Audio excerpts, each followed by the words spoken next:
Isang mapagpalang araw po sa inyong lahat, mga kapamilya at kaibigan ng ating channel. Narito na naman po tayo, handang buksan ang isang aklat ng buhay at silipin ang mga kwentong sumasalamin sa ating mga sariling karanasan. Gaano nga ba kabigat ang halaga ng karangalan kumpara sa kinang ng kayamanan?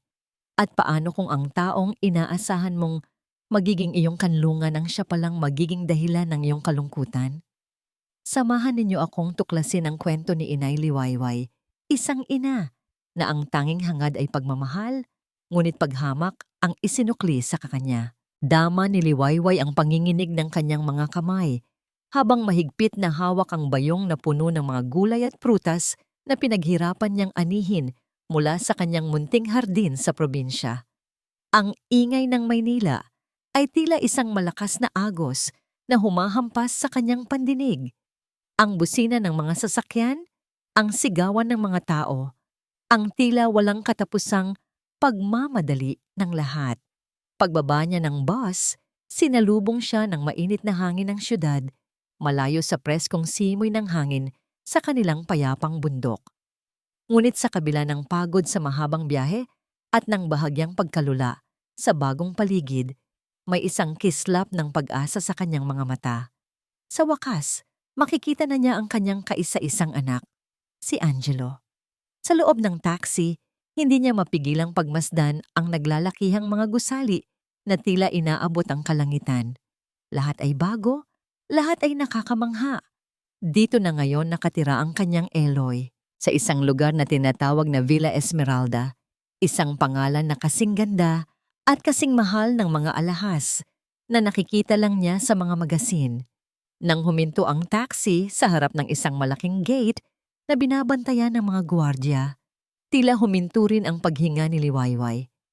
Ang bahay, hindi. Mansyon ang mas tamang itawag dito, ay napakalaki at napakaganda. Gawa sa salamin at bato at napapaligiran ng isang hardin na mas malawak pa sa kanyang buong bakuran sa probinsya. Ito ang mundo ng kanyang anak ngayon. Isang mundo na tila napakalayo sa kanilang pinagmulan.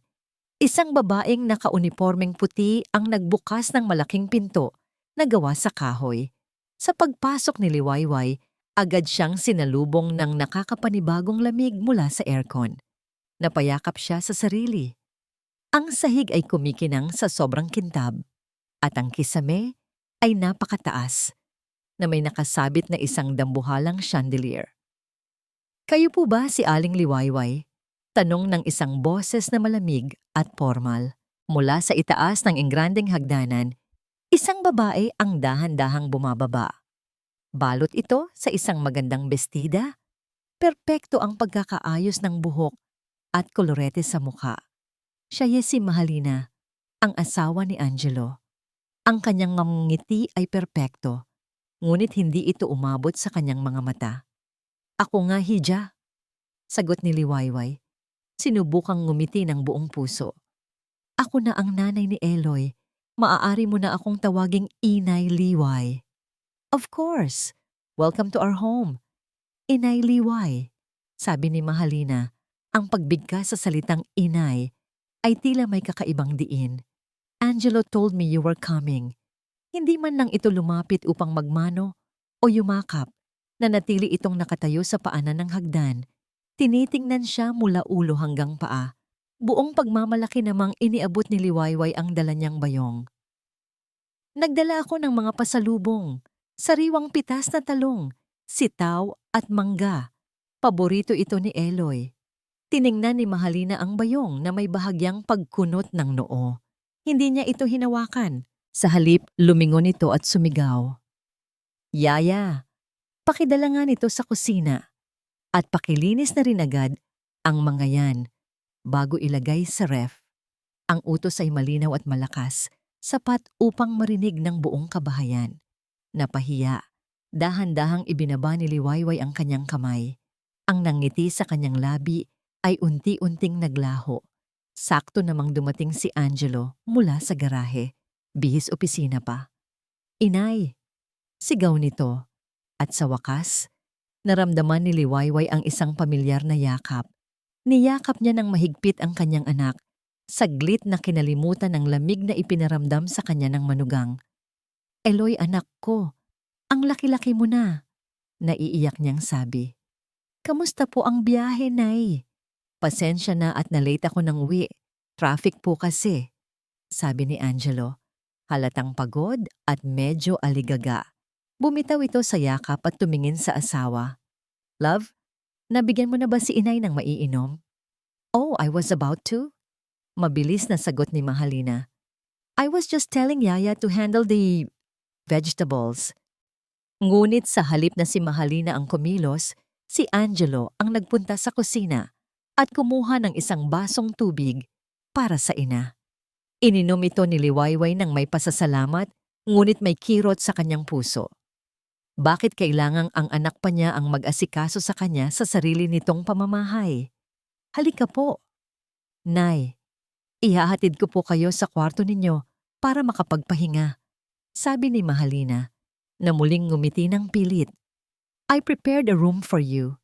It's cozy.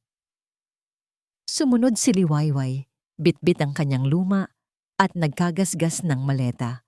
Dinaanan nila ang maluluwag na sala, ang magarang dining area, hanggang sa marating nila ang likurang bahagi ng bahay, malapit sa kusina. Itinuro ni Mahalina ang isang maliit na pinto. Pagbukas nito, bumungad kay Liwayway ang isang maliit na silid.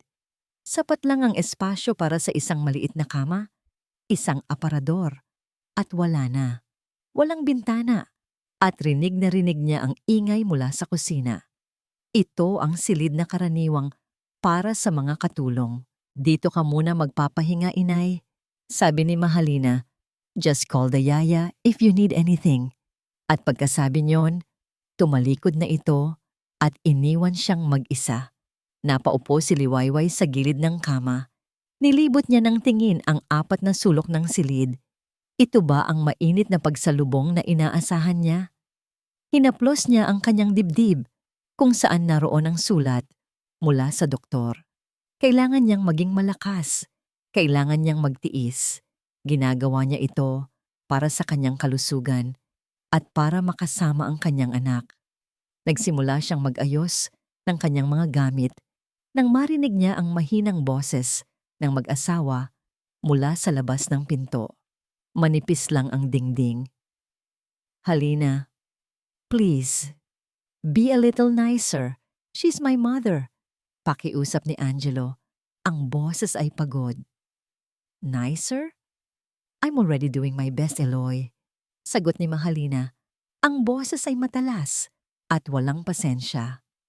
The question is, gaano ba katagal mag-stay ang nanay mo dito? Ang amoy probinsya niya, nananakit sa ulo ko.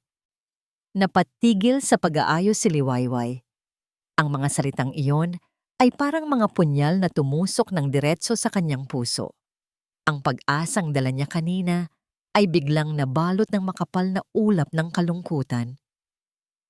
Sa unang gabi pa lamang niya sa mansyon ng sariling anak, naramdaman na niya, hindi siya kabilang dito. Gising si Angelo bago pa man tumilaok ang mga manok na wala naman sa kanilang subdibisyon. Magdamag siyang hindi dinalaw ng antok. Ang mga salita ni Mahalina ay umalingaw-ngaw sa kanyang isipan, paulit-ulit na parang sirang plaka.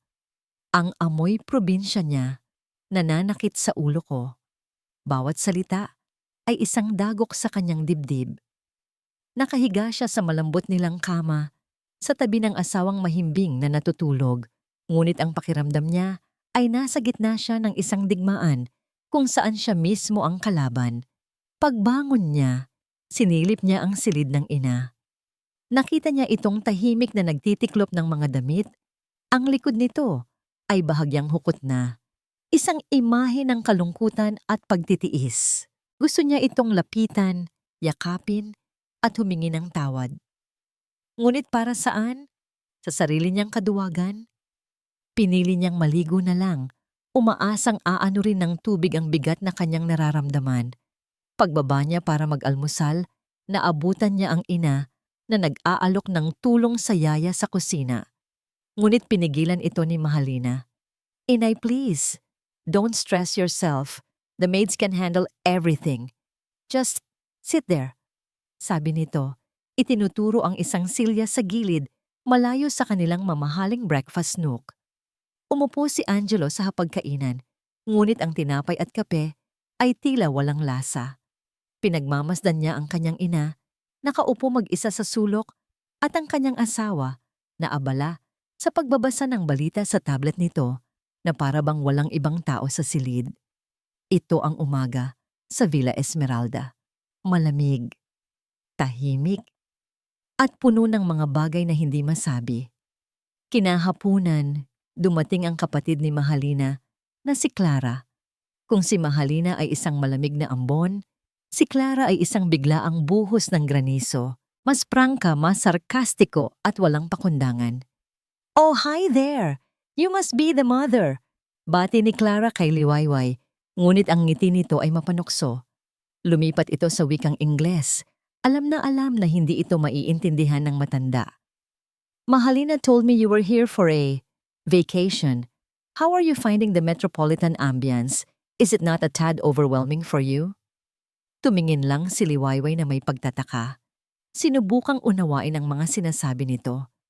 Ngumiti na lamang siya ng alanganin. "Mabuti naman ako, Hija." Nakita ni Angelo ang pagpipigil ng tawa ni Clara. Kumuyom ang kanyang mga kamao sa ilalim ng lamesa. "Clara, magtagalog ka na lang. Hindi nakakaintindi si Inay." "Oh, sorry." Kunwaring sabi ni Clara. "I just assumed everyone in this house is, educated. My mistake." Ang hapunan ng gabing iyon ang pinakamasaklap. Sa kagustuhang makabawi at maipagluto ang anak, nagpumilit si Liwayway na magluto ng pinakbet, ang paboritong ulam ni Angelo mula pagkabata. Ang amoy ng bagoong na ginisa sa bawang at sibuyas ay pumuno sa kusina.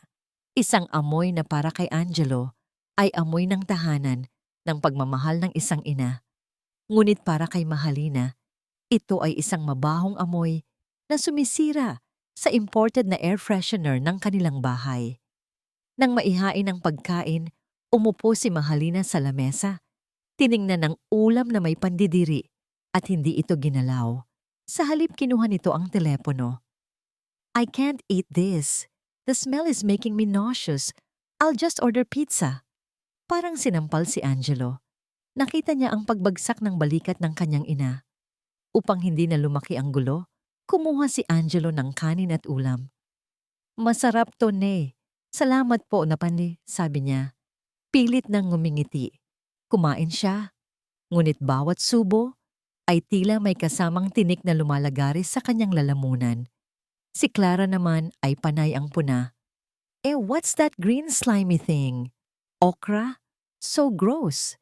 Kinabukasan, bago pumasok sa trabaho, palihim na nilapitan ni Angelo ang kanyang ina.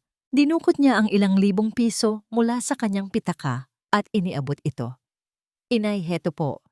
Panggastos niyo para sa check-up. Huwag niyo na lang pong sasabihin kay Halina.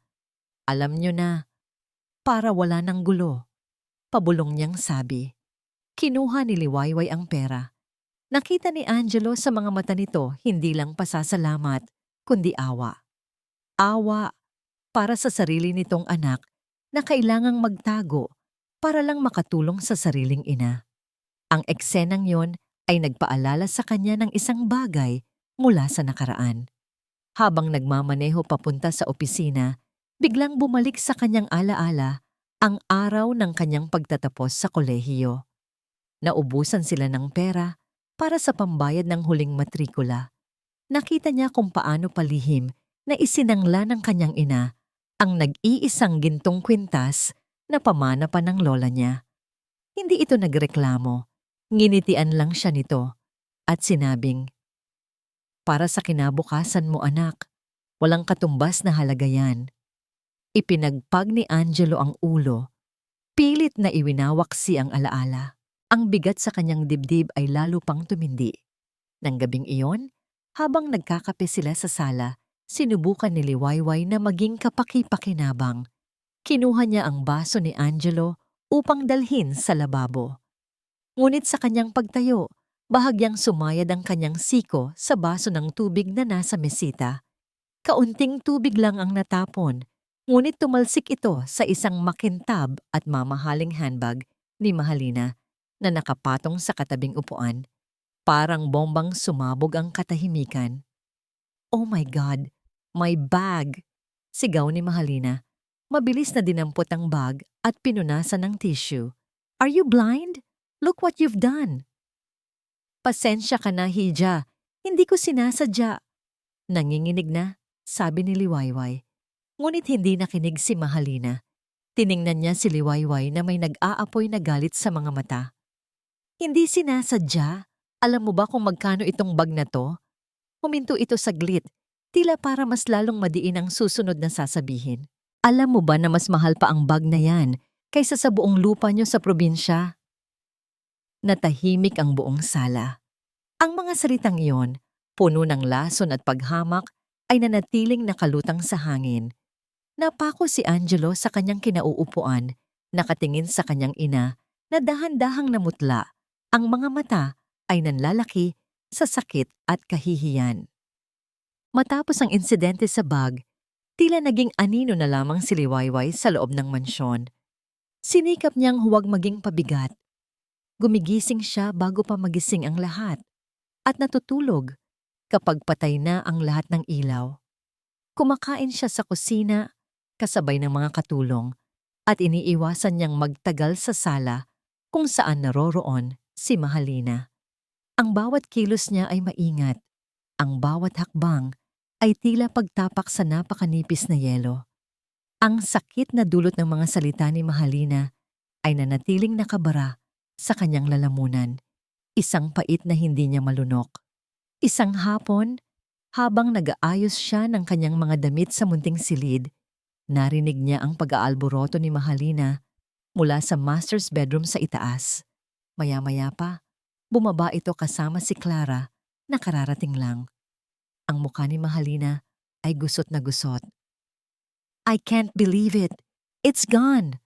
Halos pasigaw na, sabi ni Mahalina habang binubuksan sara ang mga drawer sa isang cabinet sa sala. "Are you sure you just didn't misplace it?" Tanong ni Clara na tumutulong na rin sa paghahanap. "Positive! Dito ko lang yon nilagay kagabi. Yung pearl hair clip ko na bigay ni Daddy." Nagpatuloy ang kanilang kalikot. Napuno ng tensyon ang buong kabahayan. Mula sa kanyang silid, naririnig ni Liwayway ang lahat. Kinakabahan siya. Kahit wala naman siyang kinalaman, may kung anong malamig na gumapang sa kanyang likuran. Lumabas siya ng silid upang kumuha ng tubig at doon siya naabutan ng magkapatid. Biglang huminto sa paghahanap si Clara at tiningnan siya ng may kahulugan. "Teka," sabi ni Clara. Ang boses ay puno ng hinala. "Wala namang ibang tao dito kaninang umaga, kundi tayo. At si Inay." Napako sa kinatatayuan si Liwayway.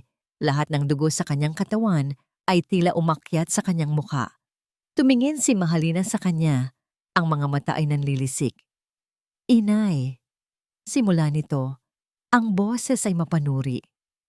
"Baka naman, nakita niyo po yung ipit ko sa buhok? May perlas po iyon. Maliit lang." Umiling si Liwayway. Ang puso niya ay nagsimulang tumibok ng mabilis. "Hindi, Hija. Hindi ko nakita. Dito lang ako sa kwarto ko buong umaga." "Talaga po ba?" Singit ni Clara. Lumapit ito ng bahagya. "Kasi alam niyo na, mahirap na. Baka napagkamalan niyong laruan o kung ano. Minsan may mga bagay na nakakasilaw sa paningin, lalo na kung hindi sanay makakita ng magagandang gamit." Ang bawat salita ay isang sampal. Hindi na ito pahiwatig. Ito ay isang direktang paratang. "Hindi ako magnanakaw," mahinang sagot ni Liwayway. Ang boses ay nanginginig sa pinaghalong galit at kahihiyan. Sakto namang bumukas ang pinto at pumasok si Angelo, pagod mula sa trabaho. Nadatnan niya ang tatlong babae na nakatayo sa gitna ng sala, balot sa isang mabigat na katahimikan. "Anong nangyayari dito?" tanong niya, nahihimigan ng tensyon. "Your mother." Simula ni Mahalina, handa nang magsumbong. Nawawala yung pearl clip ko at siya lang ang nandito. Napatingin si Angelo sa kanyang ina. Nakita ni Liwayway ang pag-aalinlangan sa mga mata ng sarili niyang anak. Hindi man ito nagsalita. Sapat na ang tingin na yon para madurog ang puso niya. Tumingin siya kay Angelo, nagmamakaawa, umaasang ipagtatanggol siya nito. Love, baka naman kung saan mo lang nailagay. Hayaan mo, hahanapin natin, sabi ni Angelo, sinubukang pakalmahin ang asawa. Inay, pasensya na po kayo.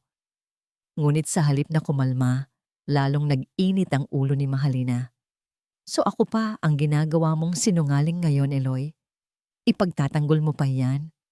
Hala, I found it! Biglang sigaw ni Clara.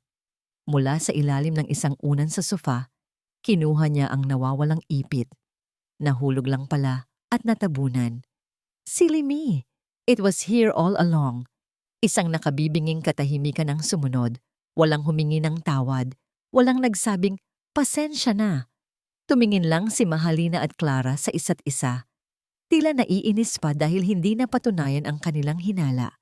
Hindi na nakatiis si Liwayway. Ang lahat ng sakit, pagtitimpi, at kahihiyan ay namuo at kumawala sa iisang pangungusap. Nakita na pala, sabi niya. Ang boses ay basag, ngunit may bigat.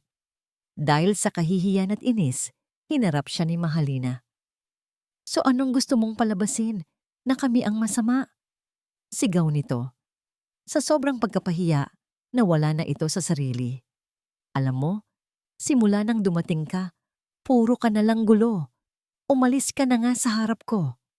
Kasabay ng salitang iyon, malakas nitong itinulak ang balikat ni Liwayway. Hindi ito inaasahan ng matanda. Nawalan siya ng balanse at napaatras ng ilang hakbang. Kung hindi siya napasandal sa pader, marahil ay tuluyan na siyang natumba. Natahimik ang lahat. Maging si Angelo ay natigilan. Hindi makapaniwala sa nasaksihan. Ngunit para kay Liwayway, sa sandaling iyon, tila huminto ang mundo. Ang pisikal na sakit ng pagkatulak ay walang-wala kumpara sa sakit ng kanyang kalooban. Tiningnan niya ang kanyang manugang. Tiningnan niya ang kanyang anak. Nananatiling tikom ang bibig. Wala siyang nakitang pagsisisi. Wala siyang nakitang pagtatanggol. Doon, sa gitna ng magarang sala, sa ilalim ng kumikinang na chandelier, naramdaman ni Liwayway na ang huling patak ng kanyang pasensya ay tuluyan ng pumatak at umapaw. Walang imik. Dahan-dahan siyang tumalikod. Naglakad siya pabalik sa kanyang munting silid, isinara ang pinto, at doon ibinuhos ang lahat ng luhang kanina pa niya pinipigilan. Umiyak siya ng walang tunog. Ang mga balikat ay nayayanig sa bawat hikbi. Ang pag-asa niyang makahanap ng kalinga sa piling ng anak ay naglaho na parang bula. Nang tumahan siya sa pag-iyak sa dilim ng kanyang kwarto, isang bagay ang kumuha ng kanyang pansin. Sa ibabaw ng maliit na mesa sa tabi ng kama, naiwan ni Angelo ang kanyang cellphone. Kumikislap ang screen nito. Pinunasan ni Liwayway ang kanyang mga luha. Dahan-dahan niyang dinampot ang telepono. Habang hawak niya ito, isang ideya ang nagsimulang mabuo sa kanyang isipan. Isang ideyang hindi nagmula sa galit para sa paghihiganti, kundi mula sa isang pusong pagod ng masaktan at naghahanap ng paraan upang mabawi ang nawalang dignidad. Kinabukasan, walang bakas ng luha sa mga mata ni Liwayway. Ang pag-iyak ay hindi pag-amin ng pagkatalo. Minsan, ito ang paghuhugas ng mga mata upang mas malinaw na makita ang daan. At sa umagang iyon, ang daan para kay Liwayway ay naging malinaw na. Ang pagtitiis ay may hangganan, at ang dignidad ay hindi dapat isinusuko kanino man. Nilapitan niya si Angelo habang ito ay nag-aayos para pumasok sa trabaho. Ngumiti siya, isang ngangiting pilit ngunit sapat na para hindi makahalata ang anak. Eloy anak, malumanay niyang sabi, pwede mo ba akong turuan kung paano gamitin itong cellphone mo?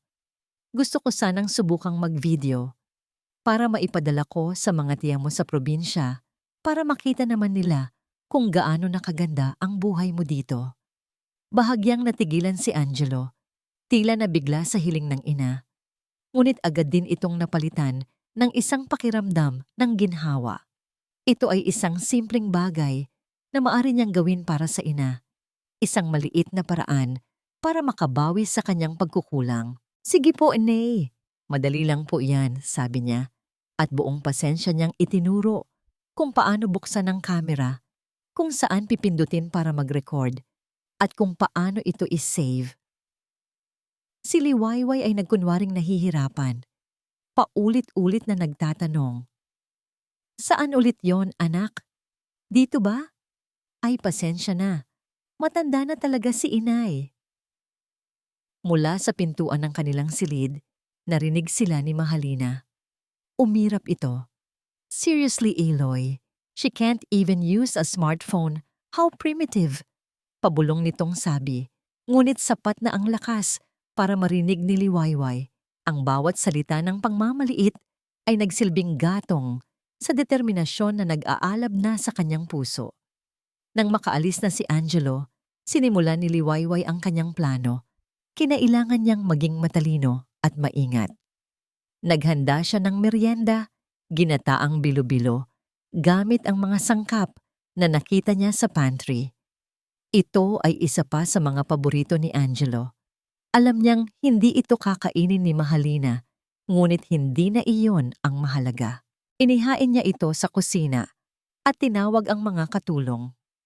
Pagkatapos, sinadya niyang iwan ang cellphone ni Angelo sa isang sulok ng kitchen counter. Nakatago sa likod ng isang lalagyan ng prutas. Maingat niyang pinindot ang record button bago siya tahimik na bumalik sa kanyang silid.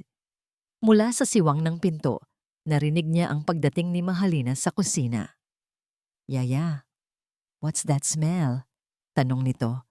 Ang boses ay puno ng pagkadisgusta. Nagluto po ng merienda si Ma'am Liwayway, ma'am. Sagot ng katulong, narinig ni Liwayway ang isang mahinang tawa. Good grief. It looks disgusting. Itapon niyo yan. Lahat. Ayokong makita yan ni Eloy pag uwi niya. Baka isipin pa niyang okay lang na magluto ng mga ganyang pagkain dito.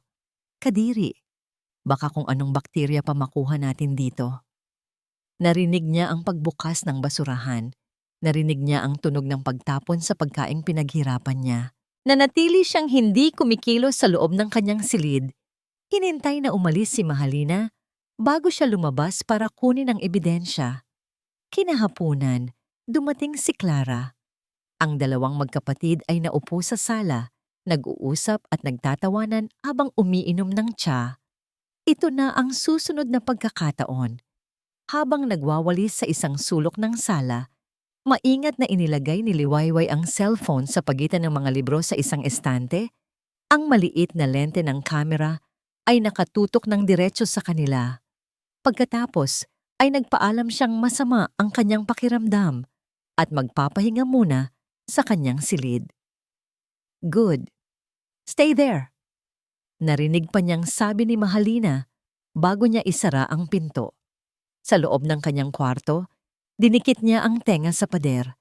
Ang kanilang mga boses ay malinaw na malinaw.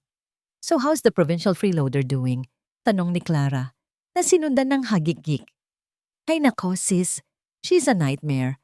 She walks around like she owns the place, trying to cook, trying to clean. She doesn't get it, does she? She doesn't belong here, sagot ni Mahalina. Ipagamot mo na kasi para mapauwi mo na. Baka mamaya, kung ano-anong sakit pa ang dala niyan dito. Nakakahiya sa mga bisita, if ever. Exactly. That's the plan. But Eloy is being so sentimental. I swear, that woman is like a piece of old, ugly furniture you can't throw away because of sentimental value. Nakakasira sa design ng bahay. Nagpatuloy pa ang kanilang usapan. Bawat salita ay mas masakit kaysa sa nauna. Hinintay ni Liwayway na umalis si Clara bago niya muling kunin ang telepono. Nang gabing iyon, sa dilim at katahimikan ng kanyang munting silid, pinanood ni Liwayway ang mga video. Ang kanyang mga kamay ay nanginginig, ngunit ang kanyang mga mata ay matatag at may determinasyon. naroon ang lahat. Ang pagtapon sa kanyang niluto, ang tawanan, ang mga salitang palamunin, nakakahiya, lumang muebles. Hindi na ito simpleng sama ng loob. Ito ay katibayan. Katibayan ng paghamak sa kanyang pagkatao. Ilang sandali pa, pumasok si Angelo sa kanyang silid bago ito matulog, gaya ng dati niyang ginagawa para mag-good night. Ngunit ngayon, may dala itong balita. Inay, darating po pala si Dad sa Sabado. Sabi nito, tinutukoy ang kanyang biyenang lalaki, si Ginoong Gonzales. Maghahapunan po siya dito sa bahay. It's a very important dinner for my career. Tumango lang si Liwayway. Ngunit bago pa man makalabas ng pinto si Angelo, lumingon si Mahalina mula sa likuran nito. Tiningnan niya si Liwayway ng diretso sa mata, ang boses ay malamig at walang anumang emosyon. At para malinaw, Inay, sabi nito, you are to stay in your room that night. Huwag na huwag kang magpapakita.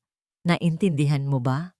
Ang mga sumunod na araw bago ang nakatakdang hapunan ay puno ng nakabibinging katahimikan. Si Angelo ay parang naglalakad sa mga basag na bubog. Bawat kilos niya ay maingat. Bawat salita ay tinitimbang. Ang utos ni Mahalina na itago ang kanyang ina sa gabi ng pagdating ng kanyang biyenan ay isang tinik na nakabara sa kanyang lalamunan. Gusto niyang tumutol, gusto niyang ipagtanggol ang ina, ngunit ang takot na muling magsimula ng gulo ay pumipigil sa kanya.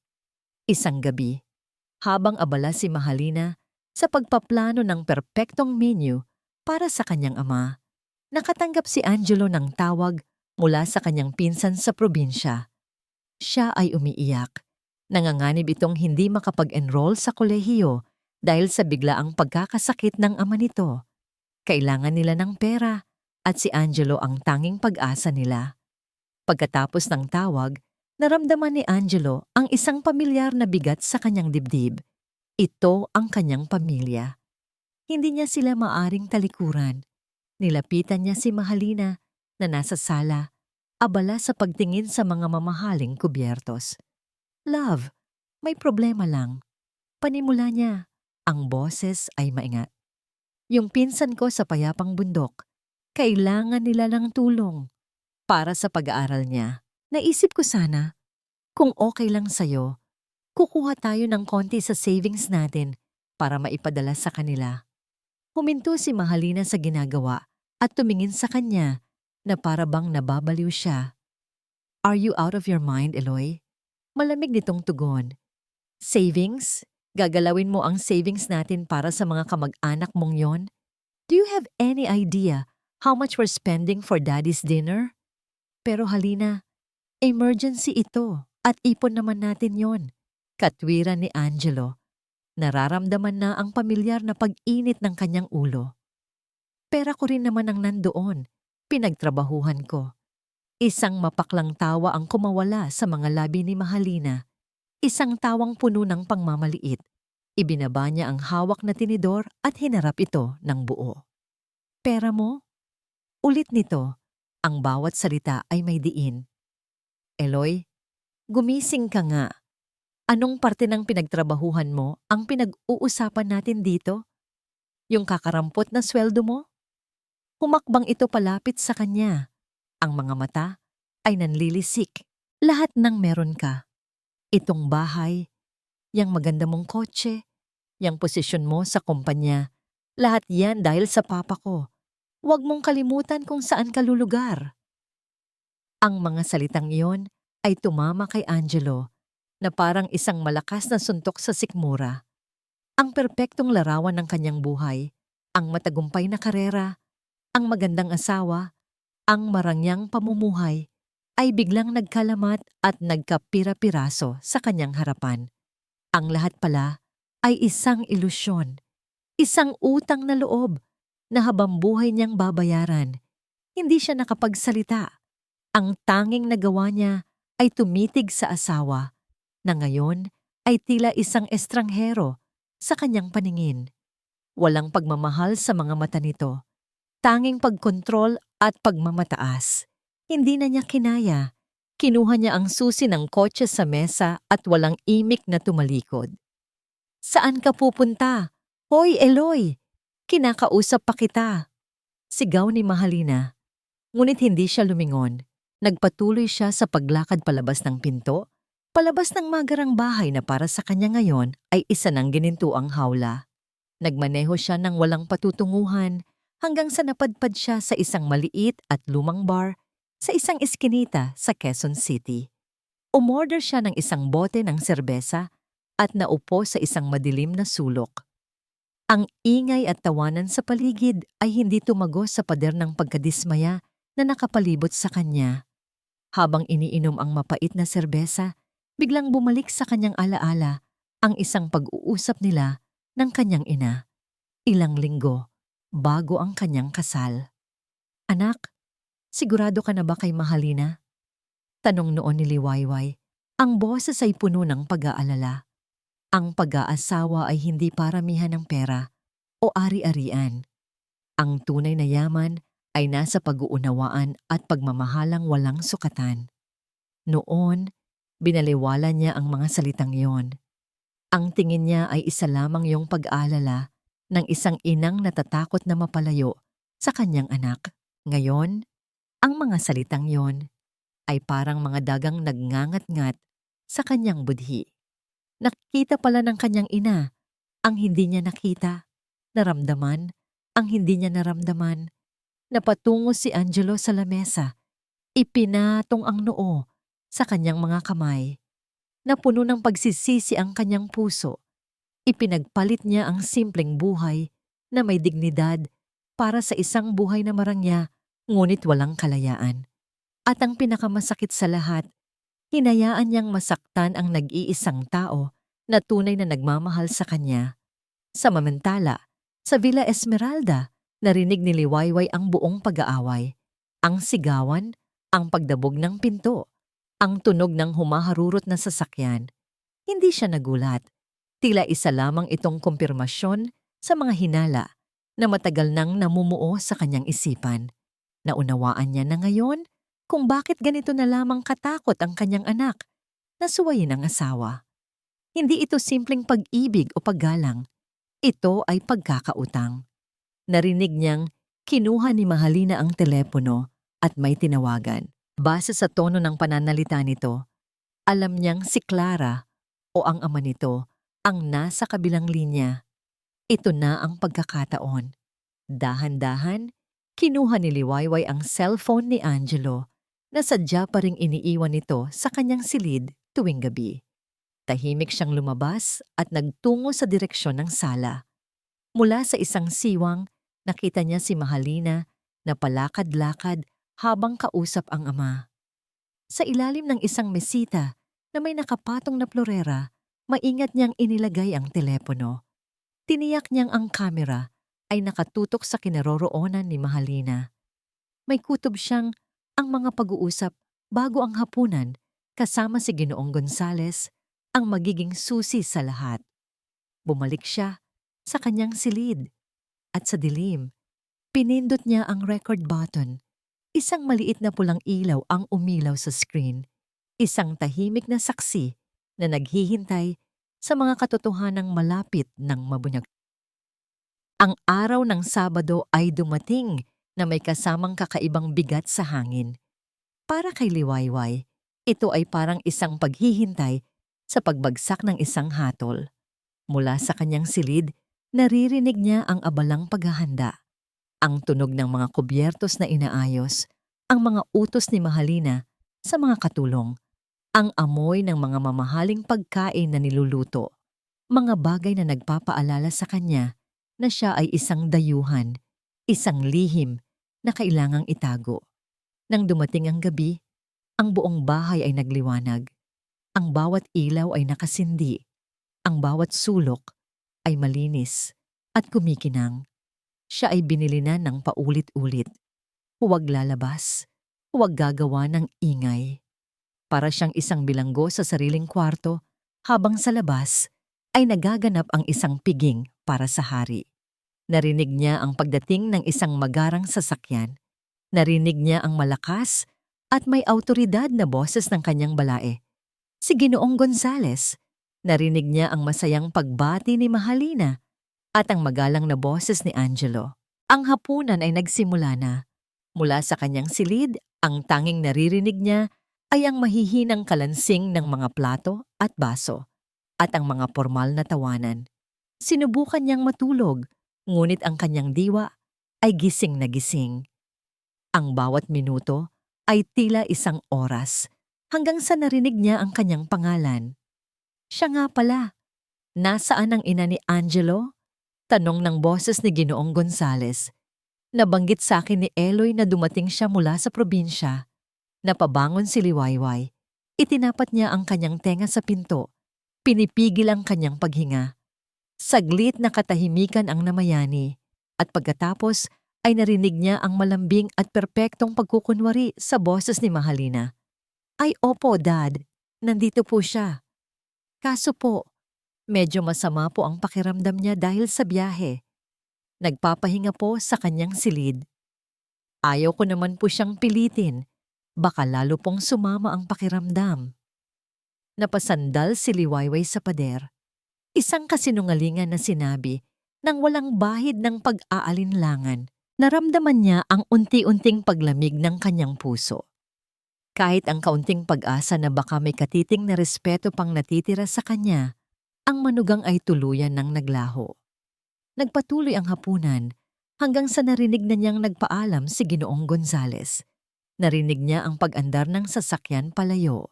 Isang malalim na buntong hininga ang pinakawalan ng buong kabahayan. Tapos na ang pagpapanggap. At ito na ang sandaling hinihintay ni Liwayway.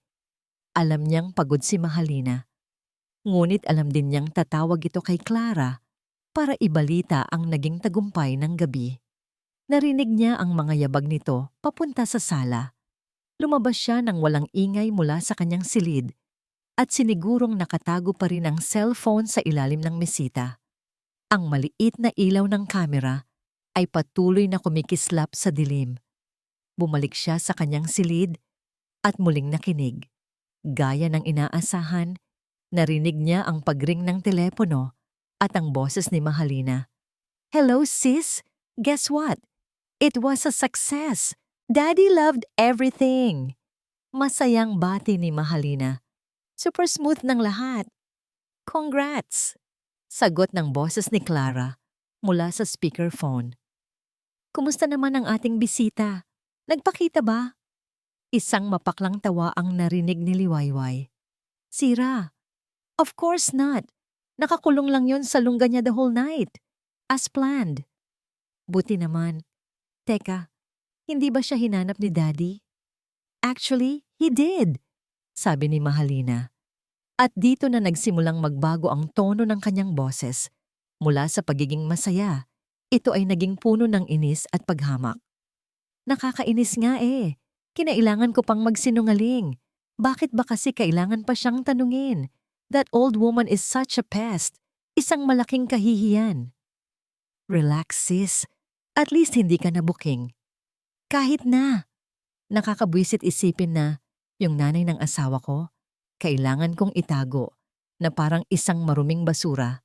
Nakakadiri. Napatakip ng bibig si Liwayway. Ang mga salita ay mas masakit pa kaysa sa isang tunay na sampal.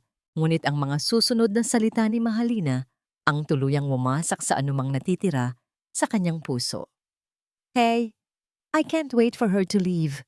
Pagpapatuloy ni Mahalina. Alam mo, tinatanong mo ako noon kung mahal ko ba talaga si Eloy. Natahimik sa kabilang linya si Clara, tila naghihintay. Pag-ibig? Sabi ni Mahalina. At tumawa siya ng isang tawang walang kagalakan. Siyempre hindi. Are you kidding me? Pero si Eloy, sunod-sunuran. Madaling kontrolin. He does whatever I say. At yun ang kailangan ko para mapanatag ang loob ni Daddy. Basta't andyan siya, isang asawang mukhang disente at madaling utusan, kontento si Daddy. Hindi na niya ako pakikialaman. Huminto siya saglit at ang huling mga salita niya ay sinabi na parang laso na dahan-dahang iniluluwa. I never loved him. Paano ko mamahalin ang isang lalaking galing sa pamilyang amoy lupa? Ang kailangan ko lang ay ang apelyido niya at ang pagiging sunod-sunuran niya. The rest is just a show. Sa loob ng kanyang silid, napahawak sa dibdib si Liwayway. Ang hangin ay tila naubos sa kanyang baga. Ang bawat salita ay isang patalim na bumaon ng malalim, hindi lang sa kanya, kundi para sa kanyang anak. Hinintay niyang matapos ang tawag. Nang marinig niyang umakyat na si Mahalina sa kwarto nito, dahan-dahan siyang lumabas.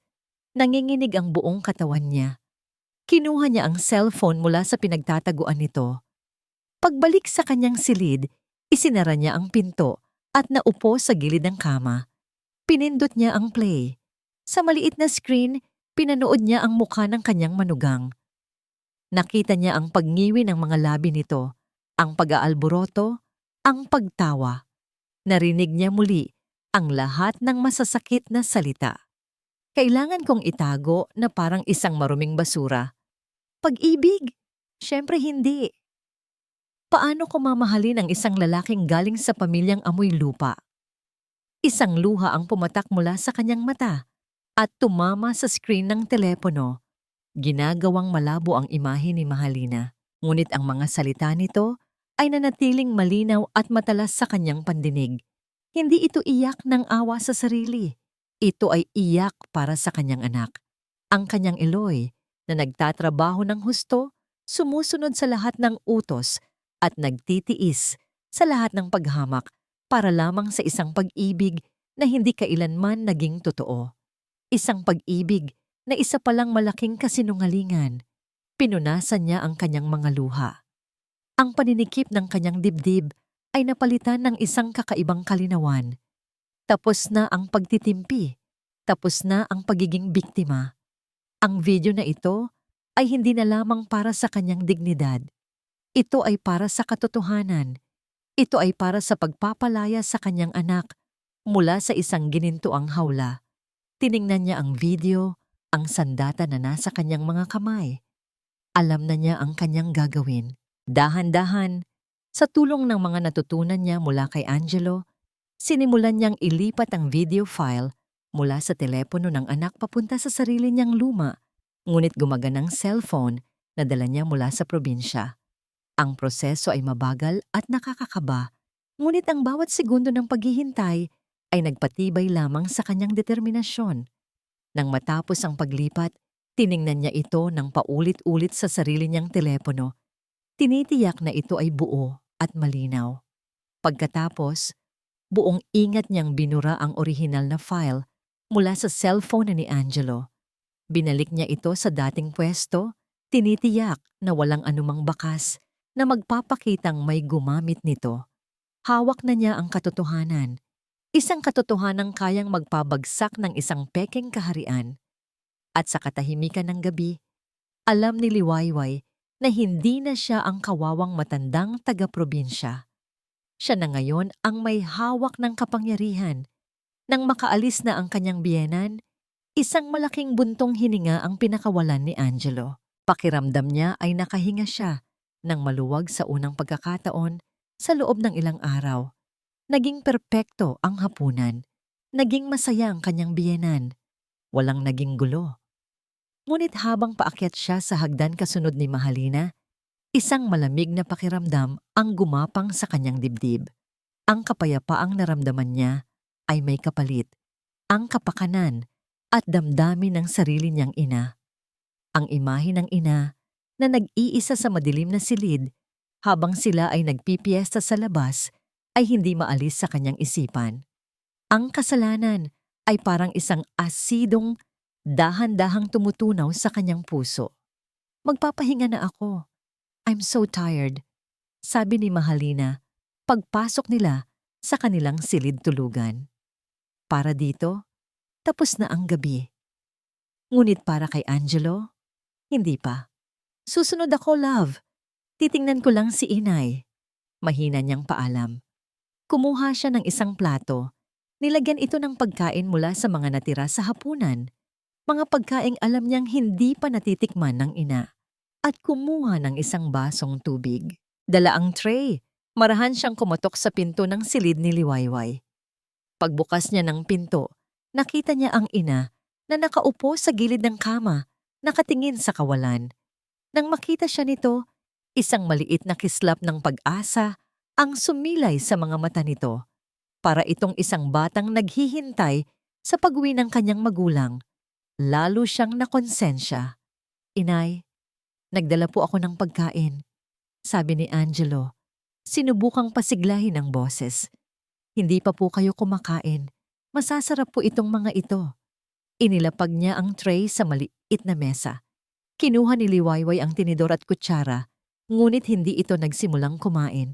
Tinitigan lang siya nito. Tila may hinihintay na ibang sasabihin. Naupo si Angelo sa isang maliit na bangko sa harap niya. Ang hangin sa pagitan nila ay mabigat sa mga salitang hindi masabi.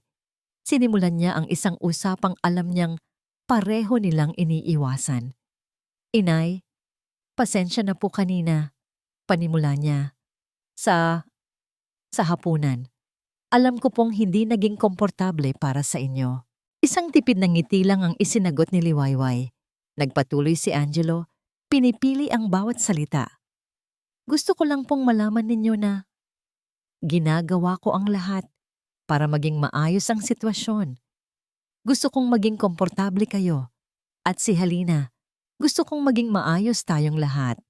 Sa bawat salitang binibitawan niya, lalo niyang nararamdaman ang sarili niyang pagkukunwari. Alam niyang imposible ang gusto niyang mangyari. At doon, sa gitna ng kanyang pagkabalisa, binitawan niya ang mga salitang magiging huling dagok sa puso ng kanyang ina. Inay, naisip ko lang po.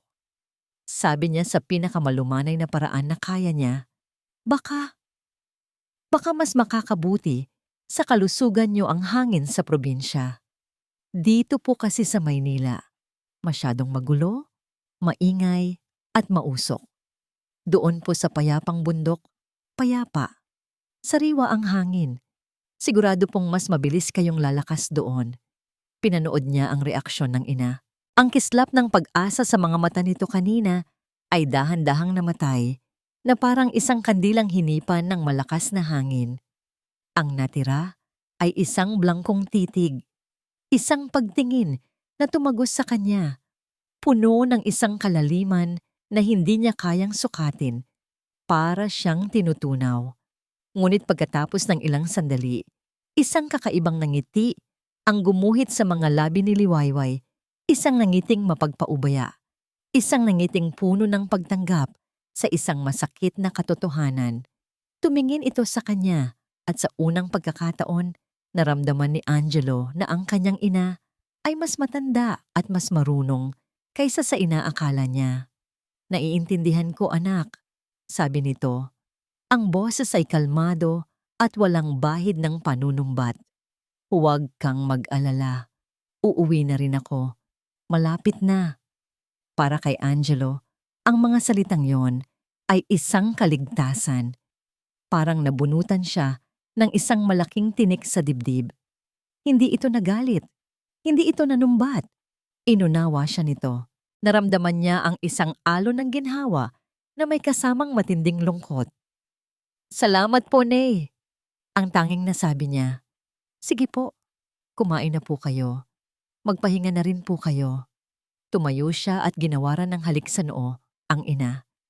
Pagkatapos ay tumalikod na siya at lumabas ng silid, dahan-dahang isinasara ang pinto sa likuran niya. Hindi alam na isinasara niya rin ang huling kabanata ng pagtitiis ng kanyang ina. Sa loob ng silid, nanatiling hindi nagalaw ang pagkain sa plato. Nang marinig ni Liwayway ang paglak ng pinto sa silid ng mag-asawa, dahan-dahan niyang kinuha ang kanyang sariling cellphone mula sa ilalim ng unan. Binuksan niya ito. Wala na ang pag-aalinlangan na naramdaman niya. Noong mga nakaraang araw, wala na ang takot. Ang natitira na lang ay isang malamig at matatag na desisyon. Ang anak na inaasahan niyang magiging kanyang tagapagtanggol ay sumuko na. Siya na ang bahalang ipaglaban ang sarili niya. 2 mensahe ang kanyang binuo. Ang una, na may kalakip na lahat ng maiikling video ng pang-aapi ay para kay Angelo.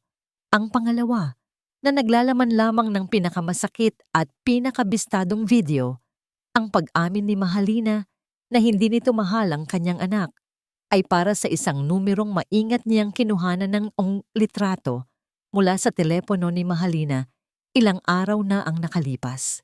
Ang numero ni Ginoong Gonzales. Tinitigan niya ang send button. Huminga siya ng malalim at pagkatapos ay mariin niya itong pinindot para sa 2 mensahe sa opisina ni Angelo Lunes ng umaga. Para kay Angelo, ang simoy ng hangin ay tila mas magaan. Ang bigat sa kanyang dibdib na dala ng mga nakaraang araw ay bahagyang nabawasan. Naging matagumpay ang hapunan kasama ang kanyang biyenan. Walang nangyaring gulo. Ligtas ang kanyang posisyon. Ligtas ang kanyang karera. Habang nakaupo sa kanyang opisina at tinitingnan ang mga report sa kanyang computer, isang pakiramdam ng maling kapayapaan ang bumalot sa kanya. Isang kapayapaang nabili sa pamamagitan ng pananahimik ng kanyang ina. Biglang tumunog ang kanyang cellphone. Isang notifikasyon ng mensahe. Nakita niya ang pangalan sa screen, Inay. Napangiti siya ng bahagya na may kasamang kirot ng konsensya. Marahil ay kinukumusta lang siya nito. Binuksan niya ang mensahe. Wala itong text. Mga video file lang. Sunod-sunod. Nagtaka siya. Pinindot niya ang play sa unang video. Ang screen ay medyo gumagalaw. Nakatutok sa kanilang kusina. Nakita niya ang likod ng kanyang ina na naghahain ng ginataang bilo-bilo. At pagkatapos ay pumasok sa eksena si Mahalina. Narinig niya ang boses nito, malinaw at matalas. Itapon niyo yan. Lahat. Kadiri. Napatigil sa paghinga si Angelo. Anong ibig sabihin nito? Sinubukan niyang isipin na baka may ibang konteksto ito. Baka may dahilan. Pinindot niya ang pangalawang video. Ngayon, ang sala naman nila ang nakikita niya. Naroon si Mahalina at Clara, nagtatawanan habang umiinom ng tsa. Ang kanilang mga boses ay malinaw na parang bumubulong ng diretso sa kanyang tainga. So, how's the provincial freeloader doing? Ay nako sis, she's a nightmare. At pagkatapos, ang mga salitang parang humiwa sa kanyang kaluluwa. That woman is like a piece of old, ugly furniture you can't throw away because of sentimental value. Nakakasira sa design ng bahay. Nabitawan ni Angelo ang hawak na ballpen. Ang pakiramdam ng pagkagulat ay napalitan ng isang nakakapasong kahihiyan. Ang kanyang ina. Ang kanyang ina na nag-iisang nagtaguyod sa kanya. Isang lumang muebles, isang palamunin, isang kahihiyan. At siya, wala siyang ginawa. Hinayaan niyang mangyari ang lahat ng ito. Nanginginig ang kanyang mga kamay habang pinipindot ang huling pinakamahabang video. Ang petsa ay noong Sabado ng gabi, ang gabi ng hapunan. Nakatutok ang kamera sa kanyang asawa, nakausap si Clara sa telepono. Narinig niya ang pagbubuhat nito ng bangko sa sarili. At pagkatapos, ang pag-amin. Pag-ibig? Siyempre hindi. Are you kidding me? Paano ko mamahalin ang isang lalaking galing sa pamilyang amoy lupa? Ang kailangan ko lang ay ang apelyido niya at ang pagiging sunod-sunuran niya. The rest is just a show. Sa sandaling iyon, ang lahat ng kulay sa mundo ni Angelo ay naglaho. Ang perpektong larawan ng kanyang buhay, ang matagumpay na asawa, ang marangyang tahanan, ang pag-ibig na inaakala niyang totoo, ay biglang sinunog at naging abo sa kanyang harapan. Kay isang kasangkapan, isang tau-tauhan, isang malaking katatawanan. Ang kahihiyan ay naging isang nag-aapoy na galit. Isang galit na hindi niya kailanman naramdaman sa buong buhay niya. Hindi ito mainit at pabigla-bigla. Ito ay malamig, matatag, at nakamamatay. Tumayo siya. Hindi niya pinansin ang mga papel sa kanyang mesa. Hindi niya pinansin ang kanyang computer. Kinuha niya ang susi ng kanyang kotse at walang lingon-likod na lumabas ng kanyang opisina Nag-iwan ng mga nagtatakang tingin mula sa kanyang mga katrabaho. Kailangan niyang umuwi. Ngayon na. Sa isang mamahaling mall.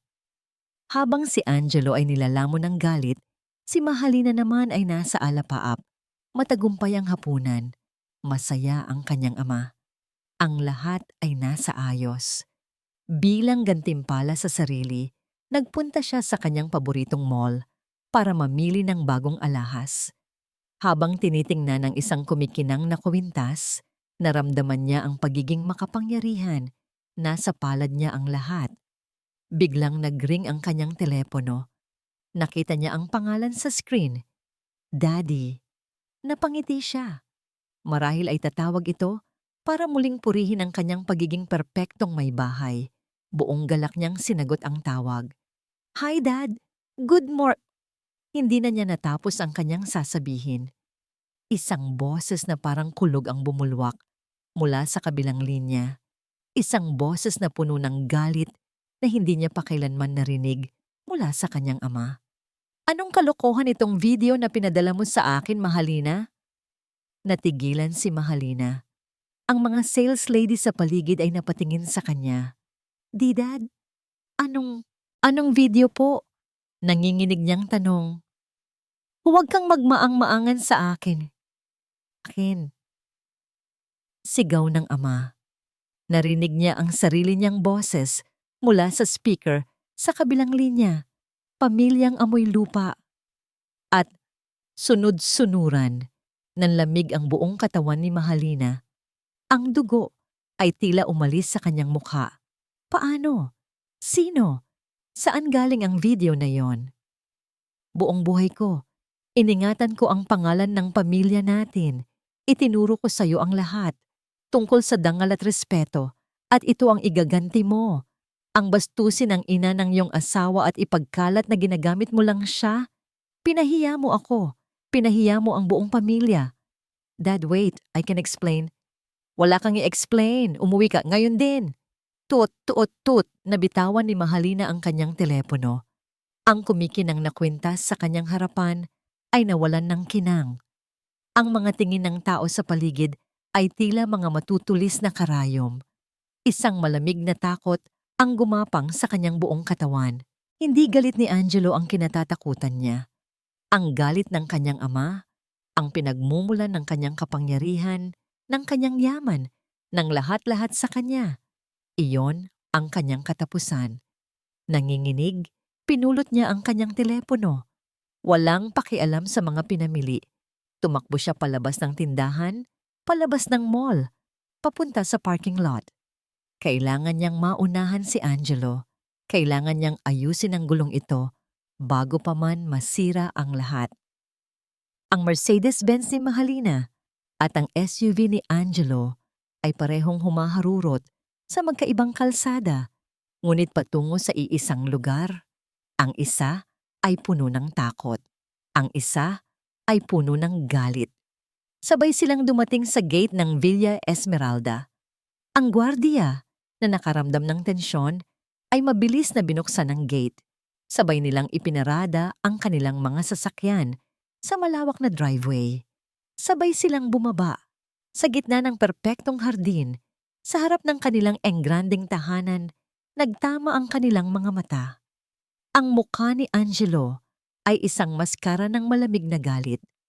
Ang kanyang mga mata, na dati puno ng pag-ibig at pag-unawa, ay ngayon ay parang 2 piraso ng matigas na yelo. Ang mukha ni Mahalina ay puno ng takot at pagkalito. Basang-basa ng pawis, walang nagsalita. Ang tanging maririnig lamang ay ang mahinang tunog ng fountain at ang malakas na kabog ng kanilang mga dibdib. Ang pagsabog ay nangyari na. At ngayon, sila ay nasa gitna ng nagbabadyang unos. Walang nagsalita habang naglalakad sila papasok ng pinto. Ang bawat hakbang sa makintab na sahig ay isang mabigat na yabag patungo sa hindi maiiwasang katapusan. Isinara ni Angelo ang malaking pinto sa likuran nila at ang tunog ng pag-lock nito ay tila isang hatol. Walang sino man ang makakatakas sa katotohanang malapit nang sumabog sa loob ng bahay na yon. Nakatayo sila sa gitna ng sala, ang lugar kung saan napakaraming masasakit na salita ang namutawi. Tinitigan ni Angelo ang kanyang asawa, ang babaeng minahal niya, pinakasalan at pinag-alayan ng kanyang katapatan, ay isa na ngayong estranghero na puno ng takot ang mga mata. Eloy, let me explain. May nag-set up lang sa akin. Nanginginig na panimula ni Mahalina. Ang boses ay desperado. Yung nanay mo, huwag! Putol ni Angelo. Ang kanyang boses ay hindi pa sigaw. Ito ay mas malala. Ito ay malamig, matigas, at walang anumang emosyon. Huwag na huwag mong babanggitin ang pangalan ng nanay ko gamit ang marumi mong bibig. Kinuha niya ang kanyang cellphone mula sa bulsa. Hindi niya ito ibinato. Dahan-dahan na may nakakakilabot na kontrol, inilapag niya ito sa mamahaling glass table sa kanilang pagitan. Pinindot niya ang play. Ang video ng pag-uusap ni Mahalina at Clara ang umalingaw-ngaw sa nakabibinging katahimikan ng sala. Ang bawat salita ng pang-aalipusta, ang bawat tawang mapanlait, ay pumuno sa hangin. Isang maruming basura. Pag-ibig?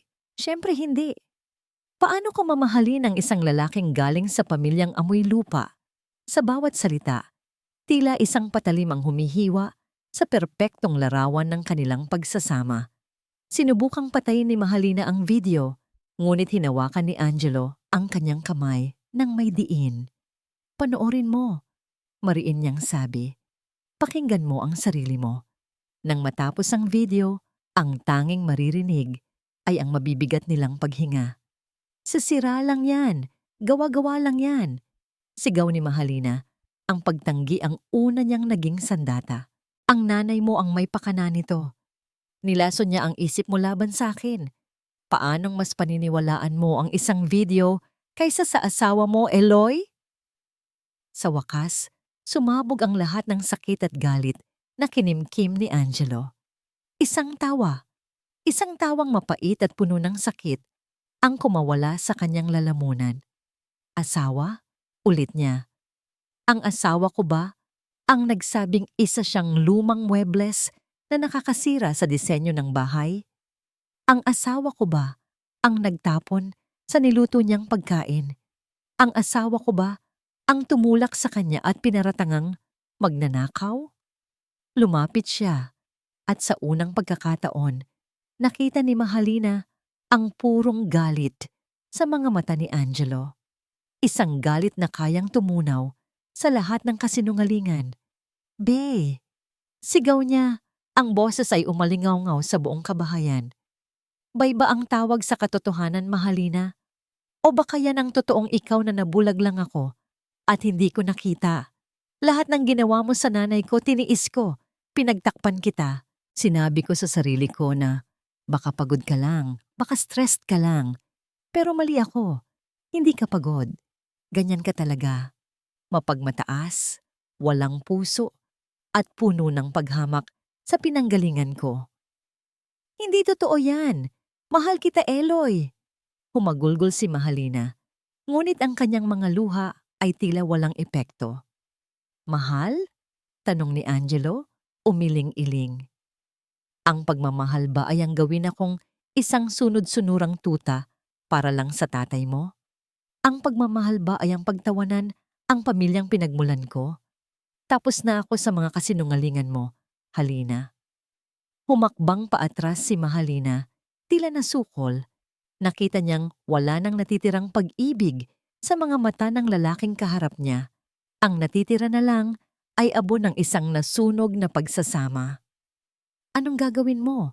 Iiwan mo ako? Dahil lang sa isang matandang probinsyana? Ngumiti si Angelo. Isang ngangiting malungkot at puno ng awa. Awa para sa babaeng hindi kailanman natutong magmahal. Hindi lang dahil sa kanya, sabi niya, at dito na niya binitawan ang huling alas. Uuwi ako para humingi ng tawad sa kanya. At ikaw, mas mabuting ihanda mo ang sarili mo.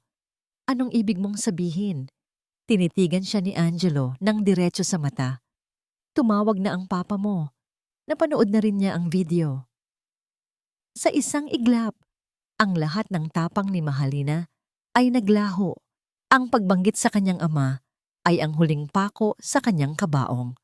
Ang takot na gumuhit sa kanyang mukha ay hindi na maikukubli. Napaluhod siya sa sahig na kumikinang, hindi na dahil sa galit o pag-arte, kundi dahil sa bigat ng katotohanang bumagsak sa kanya. Ang asawa niya, ang karangyaan niya, at ang pinakakinatatakutan niyang mawala. Ang pabor ng kanyang ama, lahat ay nawala sa isang kisap mata. Sa gitna ng kanyang paghagulgol at ng nakabibinging katahimikan na sumunod, isang mahinang tunog ang pumutol sa lahat. Ang marahang pagbukas ng pinto ng silid panauhin. Sabay silang napalingon. Mula sa dilim, lumabas si Liwayway. Bitbit niya ang kanyang luma at nagkagasgas ng bayong sa isang kamay at ang kanyang maliit na maleta sa kabilang kamay. Nakaligo na siya at bihis, handa na sa isang mahabang biyahe. Walang bakas ng tagumpay sa kanyang mukha, walang bahid ng galit. Tanging kapayapaan at isang matatag na desisyon. Ang paglabas ni Liwayway ay nagdala ng isang panibagong uri ng katahimikan sa sala. Hindi ito ang katahimikang puno ng tensyon kanina, kundi isang katahimikang mabigat na para bang ang hangin mismo ay nakikiramay sa mga durog na puso. Mula sa kanyang kinatatayuan, tiningnan ni Liwayway ang eksena sa kanyang harapan. Si Mahalina, na nakaluhod pa rin sa sahig, ang mukha ay nakasubsob sa mga palad. Ang katawan ay nayayanig sa bawat hikbi.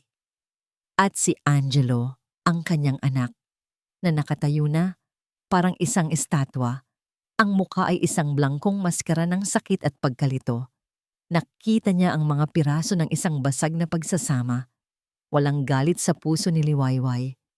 Wala ring saya ng pagtatagumpay. Ang tanging nararamdaman niya ay isang malalim na awa para sa kanyang anak at isang matatag na kapayapaan sa kanyang kalooban. Tapos na ang kanyang laban. Dahan-dahan siyang naglakad. Ang mahinang kaluskos ng kanyang bayong sa makintab na sahig, ang tanging tunog na bumasag sa katahimikan. Hindi niya pinansin si Mahalina. Dumiretso siya sa kanyang anak. Tumayo siya sa harap ni Angelo. Itinayo nito ang kanyang ulo at tumingin sa kanya.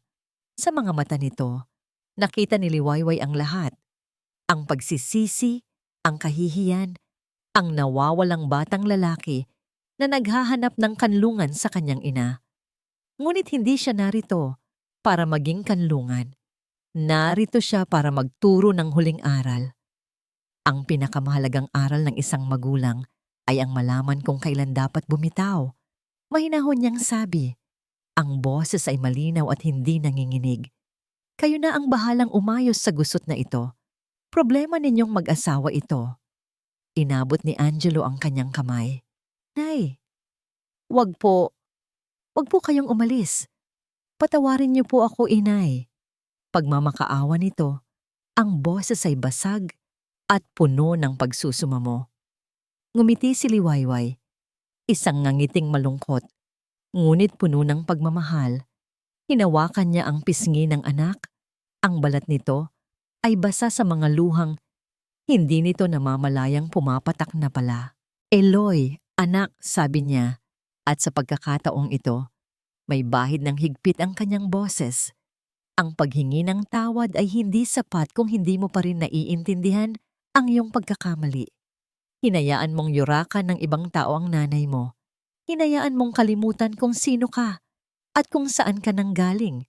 Ang kailangan mo ngayon ay hindi ang patawad ko, kundi ang mahanap mo muli ang sarili mong paggalang. Binitawan niya ito at inabot ang kanyang kamay para yakapin ito sa huling pagkakataon. Isang yakap na mahigpit, isang yakap na nagpapaalam. Ibinulong niya sa tainga nito ang mga salitang magiging gabay nito sa mga susunod na araw. Maging matatag ka, maging ang lalaking pinalaki kong may dangal at paninindigan. Bumitaw siya sa yakap. Bawat hibla ng kanyang katawan ay gustong manatili Aluin ang nagdurusang anak. Ngunit alam niyang ang pag-alis niya ang pinakamalaking tulong na maibibigay niya sa ngayon. Kailangang matuto si Angelo na tumayo sa sarili niyang mga paa, malayo sa anino ng kanyang asawa at malayo sa anino niya. Lumingon siya at nagsimulang maglakad patungo sa pinto. Nilagpasan niya si Mahalina na nakatingin sa kanya mula sa sahig. Ang mga mata ay namumugto at puno ng pinaghalong galit at pagkalito. Hindi niya ito tiningnan. Para sa kanya, tapos na ang lahat sa kanila. Wala nang salitang kailangang bitawan. Pagbukas niya ng pinto, ang sinag ng araw sa labas ay tila sumalubong sa kanya. Isang bagong liwanag. Huminga siya ng malalim. Nilalanghap ang hangin ng kalayaan. Hindi na ito ang hangin ng Maynila na puno ng polusyon. Ito ang hangin ng isang bagong simula. Bago niya isara ang pinto, lumingon siya. Sa huling pagkakataon, nakita niya si Angelo, nakatayo sa gitna ng sala, sa gitna ng mga guho ng kanyang perpektong buhay. Hindi siya kumikilos, hindi siya nagsasalita. Nakatingin lang ito sa kanya habang dahan-dahan siyang nawawala sa paningin nito. Hindi siya pinigilan ni Angelo. At sa kaibuturan ng kanyang puso, alam ni Liwayway na iyon ang tamang gawin. Alam ng anak niya na wala na itong karapatang hilingin sa kanyang manatili pa. Isinara ni Liwayway ang pinto. Ang tunog ng pag-click nito ay ang huling tunog na narinig niya mula sa loob ng bahay. Naglakad siya palayo sa mansyon, palayo sa Villa Esmeralda, palayo sa isang kabanata ng kanyang buhay na puno ng sakit at paghamak. Ang bawat hakbang niya ay magaan. Ang bawat hakbang niya ay patungo sa payapang bundok, patungo sa kapayapaan. 6 na buwan. 6 na buwan na ang lumipas mula nang umalis si Liwayway at tila isang buong buhay na ang nagdaan para kay Angelo. Ang umaga niya ay hindi na nagsisimula sa isang malawak at malamig na silid-tulugan sa Villa Esmeralda. Ngayon, gumigising siya sa isang maliit na apartment sa isang simpleng gusali sa Mandaluyong. Ang unang bumabati sa kanya ay hindi ang utos ng isang katulong, kundi ang sinag ng araw na tumatagos sa kanyang bintana, naglalaro sa mga alikabok na lumulutang sa hangin. Tumayo siya at nagtimpla ng sarili niyang kape. Habang hinihintay itong pumatak, tumanaw siya sa bintana. Ang tanawin ay hindi na isang perpektong hardin, kundi isang magulong tanawin ng mga bubong, mga sampayan na puno ng damit, at ang walang katapusang pagmamadali ng syudad. Ngunit sa halip na makaramdam ng pagkalugi, isang kakaibang kapayapaan ang kanyang naramdaman. Ang lugar na ito ay hindi marangya, ngunit ito ay totoo.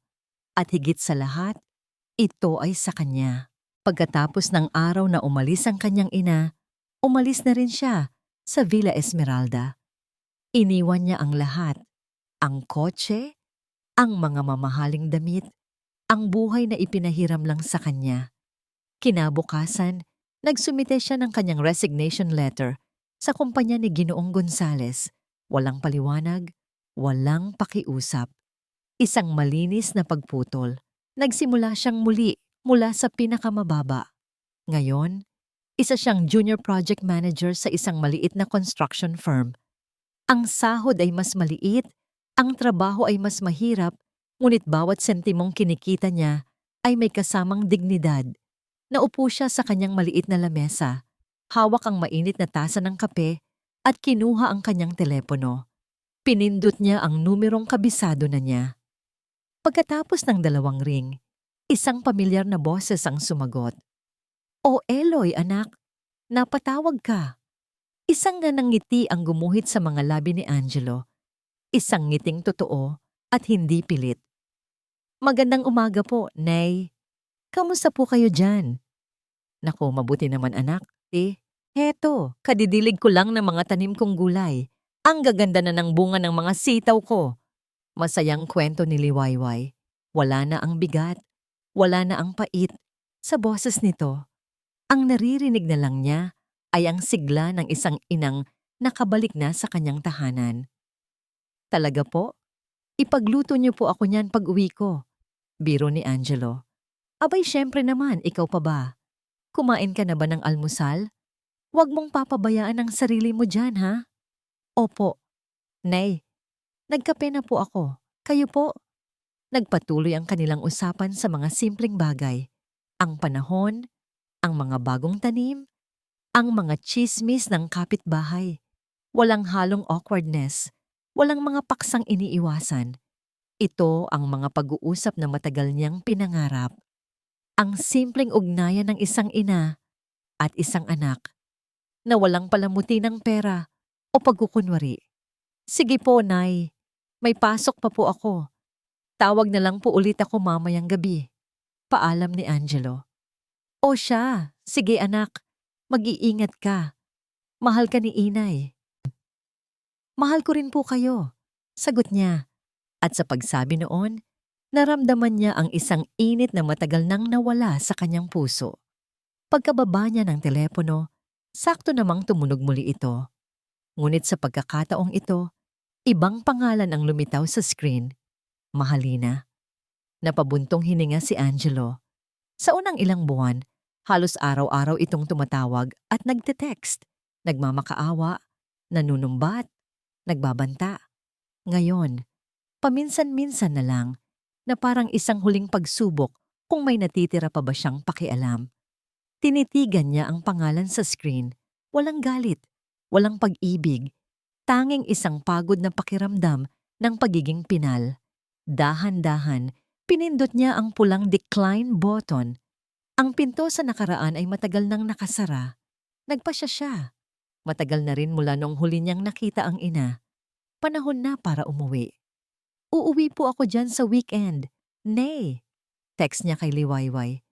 Ang mabilis na reply nito, na puno ng mga emoji ng puso, ay nagpangiti sa kanya. Habang naghahanda siya ng kanyang mga damit para sa pag-uwi, isang pakiramdam ng pag-asa ang bumalot sa kanya. Ito na ang simula ng paghilom. Ito na ang simula ng pagbawi sa mga nawala.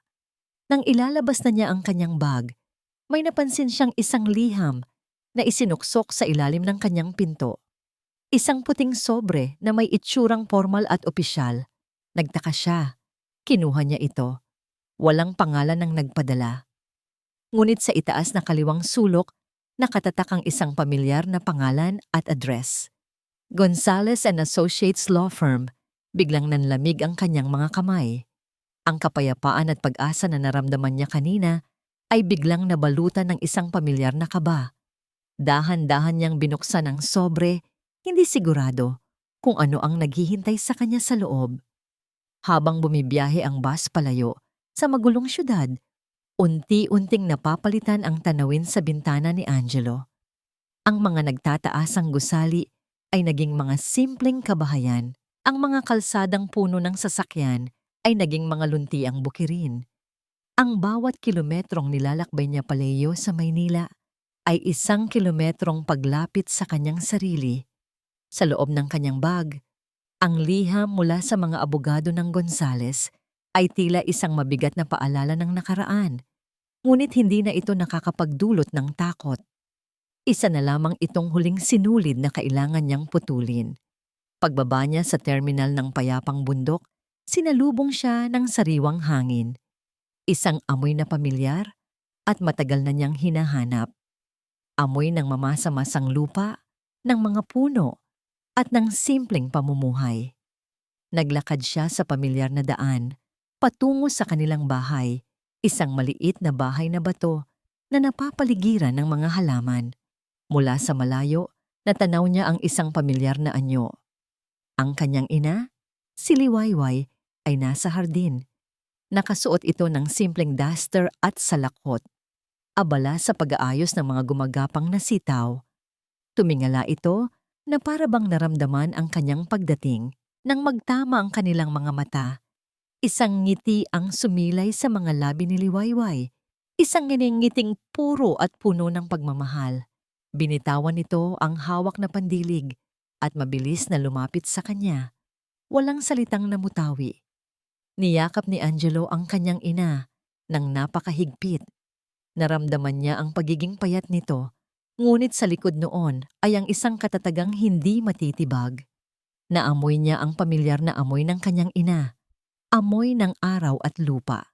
Sa yakap na yon, naramdaman niyang sa wakas, tunay na siyang nakauwi. Kumain ka na ba, anak? Ang unang tanong ni Liwayway pagkatapos nilang kumalas sa yakap. Ang mga mata nito ay nagliliwanag sa tuwa. Tumango si Angelo. "Namiss ko po kayo, Nay." "Mas namiss kita, anak." Sagot nito. Naupo sila sa isang mahabang bangkong kawayan sa ilalim ng puno ng mangga, ang lugar kung saan sila madalas magkwentuhan noong bata pa siya. Dito, sa lilim ng puno, sa harap ng harding inalagaan ng ina, inilabas ni Angelo ang puting sobre. "May dumating po para sa akin, Nay," sabi niya, at iniabot ito.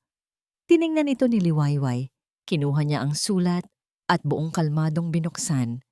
Habang binabasa niya ang mga nakasulat sa formal na papel, nanatiling payapa ang kanyang mukha. Pagkatapos, ibinaba niya ito sa kanyang kandungan at tumingin sa malayo. "Pumayag na si Mahalina sa diborsyo," sabi ni Angelo, na para bang kailangan pa itong sabihin.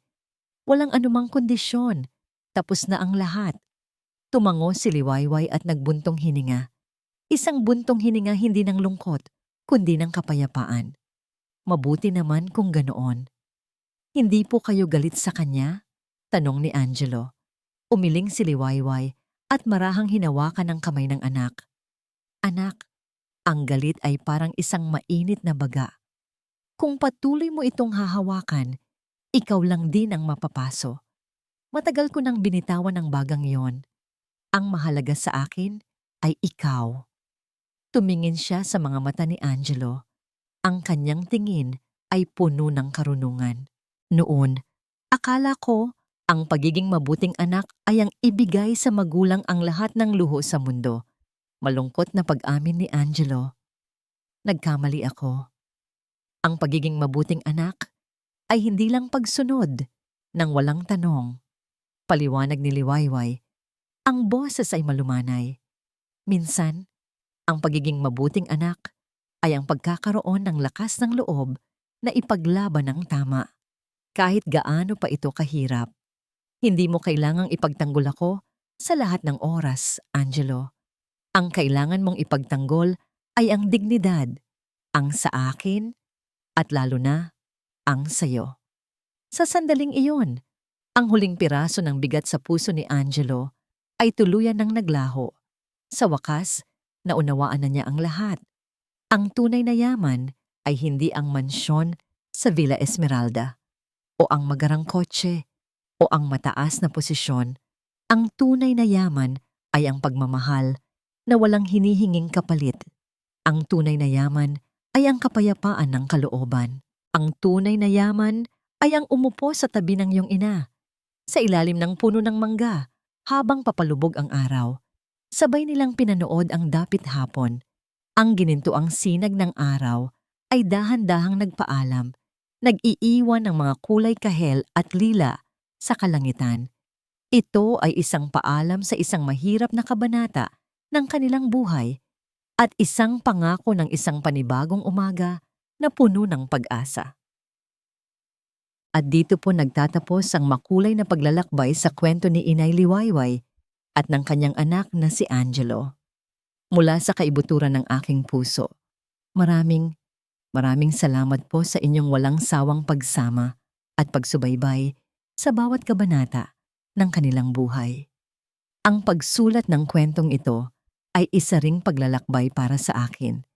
Sa bawat salitang aking binibitawan, tila kasama ninyo akong naluha sa bawat paghamak na tinanggap ni Inay Liwayway, at naramdaman ko rin ang bigat sa dibdib ni Angelo sa kanyang mga pagkukulang at sa kanyang muling pagbangon. Sila ay hindi lamang mga tauhan sa isang salaysay. Sila ay naging salamin ng mga totoong pagsubok, sakit, at pag-asang kinakaharap ng marami sa atin. Naway baunin natin ang kanilang aral, na ang tunay na yaman ay hindi nasusukat sa kinang ng salapi o sa laki ng mansyon, kundi sa dangal, sa paggalang sa sarili, at sa wagas na pagmamahal ng pamilya na handang magpatawad at umunawa. At higit sa lahat, ang pag-asa ay laging masusumpungan kahit sa pinakamadilim na sandali, basta't marunong tayong tumindig muli at bumalik sa ating pinagmulan. Nais kong malaman, ano ang pinakamahalagang aral na inyong napulot mula sa kanilang kwento? Anong bahagi ang pinakatumatak sa inyong puso? Inaanyayahan ko kayong ibahagi ang inyong mga saloobin sa comment section sa ibaba. Ang inyong mga mensahe ay nagsisilbing inspirasyon upang patuloy akong lumikha ng mga kwentong sumasalamin sa ating buhay. Hanggang sa ating muling pagkikita sa susunod na kwento. Manatili nawa kayong ligtas at pinagpapala.